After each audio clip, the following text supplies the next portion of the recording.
de nos travaux, puisque nous sommes au terme de notre session extraordinaire, qui était ma première session. Et je voudrais vous dire que nous avons reçu le ministre de la Femme, de la Famille, du Genre et de la Protection des enfants, qui a fait une présentation, je vous rappelle, sur le thème « Quelle stratégie pour la prévention des violences faites aux femmes et aux filles ?» L'exposé du ministre et des personnalités de la société civile invitées ont permis d'aboutir à des conclusions en termes de stratégie et d'action opératoire pour assurer une meilleure préservation de l'intégrité physique et morale des femmes du Sénégal et des filles du Sénégal, comme cela est le souhait du président de la République qui, il faut le rappeler, a décidé de présenter une loi devant l'Assemblée nationale pour la criminalisation des violences sexuelles et contre la pédophilie. Cela est une première et répond à cet objectif de préservation de l'intégrité physique et morale de nos filles et de nos femmes. Il faut également souligner que le Conseil a eu à animer avec l'Association des brevetés des écoles nationales d'administration et de magistrature une séance plénière d'information sur l'impulsion à donner à notre administration publique. Ça a été également le cas il y a 3 jours lorsque M. le Président de la République a parlé de modernisation de l'administration. Et les échanges ont porté sur les mesures à entreprendre pour que notre administration devienne un véritable outil de développement avec des procédures simplifiées, rationalisées, tout cela pour répondre à l'attente des usagers du service public. Comme je l'ai dit tout à l'heure, M. le Président de la République a lancé le programme d'appui à la modernisation de l'administration et le Conseil économique, social et environnemental compte également contribuer à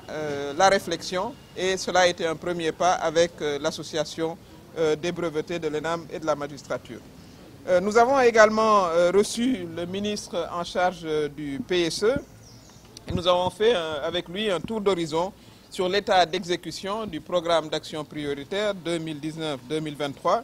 Et la séance a permis de constater les efforts importants déployés par le gouvernement du Sénégal sous l'impulsion de M. le Président de la République pour asseoir notre pays sur les rampes de l'émergence. Ainsi, le plan d'investissement massif de l'État en faveur des secteurs fondamentaux de notre économie a été présenté et les membres du Conseil ont eu l'occasion de formuler des recommandations fortes destinées à affiner davantage les stratégies d'information du gouvernement. Ensuite, en présence du ministre de l'économie, du plan et de la coopération, nous avons réfléchi sur le thème « Quelle politique pour une plus grande compétitivité du secteur privé national et une mobilisation des ressources intérieures indispensables à la transformation structurelle de l'économie », tout cela dans un contexte de libre-échange continental. Les débats ont porté sur les contributions attendues de notre secteur privé dans la mobilisation des ressources indispensables à cette transformation de l'économie. Cette phase des discussions correspond à l'entrée en scène plus soutenue du secteur privé national dans l'exécution du plan Sénégal émergent, et cela permettra à notre pays d'être mieux préparé au contexte de la concurrence, d'abord régionale, mais également de répondre aux nouvelles règles de l'intégration économique avec la zone de libre-échange qui a été établie récemment au niveau de l'Union africaine avec l'ensemble de nos présidents. Nous avons ensuite reçu le ministre de l'Emploi, de la formation professionnelle, de l'apprentissage et de l'artisanat, et nous avons présenté un avis sur le thème « Rénovation de l'apprentissage, promotion de la créativité et du travail décent au Sénégal. Quels sont les impacts sur le développement de l'auto-emploi des jeunes ?» La réflexion du Conseil, combinée aux efforts du gouvernement, a permis de formuler des recommandations fortes en faveur d'une formation professionnelle rénovée en termes de filières de formation professionnelle plus adaptées aux besoins de notre économie, d'une meilleure insertion des sortants